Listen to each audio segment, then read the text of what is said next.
સૂતક નિર્ણય ભાગ 4। આચાર્ય, માતાના પિતા, દીકરીનો પુત્ર, બહેનનો પુત્ર, યજમાનના મરણમાં તેમજ માતા, મામી, સાસુ, સસરો, જમાઈ અને બહેન એમાંથી કોઈ પણ જો પોતાને ઘેર મરણ પામે તો 3 દિવસનું સૂતક લાગે છે। અન્યત્ર મરણ પામે તો 1.5 દિવસનું સૂતક લાગે છે।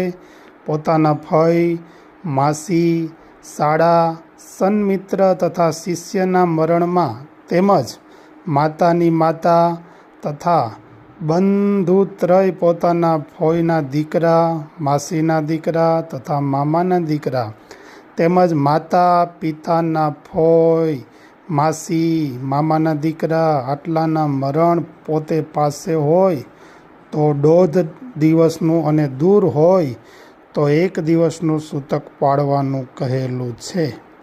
આ સિવાય અલ્પ સંબંધવાળાઓના મરણમાં સ્વસ્નાનથી શુદ્ધિ થાય છે।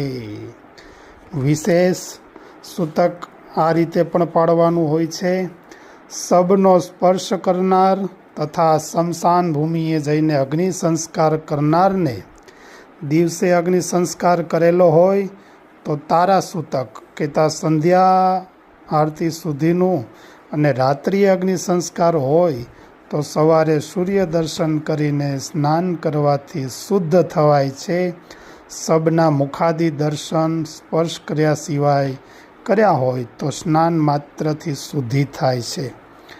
માટે જો શબને સંસ્કાર કરવા ગયા હોય, અગ્નિ સંસ્કાર કરવા, તો વ્યક્તિ માત્રને દિવસે ગયા હોય તો રાત્રે તારા સૂતક કે તારા દેખાય ત્યાં સુધી સૂતક પાડવું।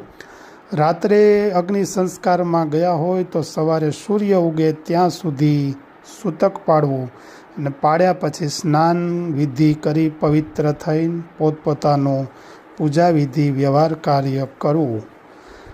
આ પ્રકારના સૂતક જન્મનું સૂતક અને મરણ સૂતકના નિયમો છે। ભગવાનના ભક્તોએ ધર્મપ્રેમીજનોએ પાળવા, જેથી ભગવાન આપણી ઉપર રાજી થાય। જય સ્વામિનારાયણ।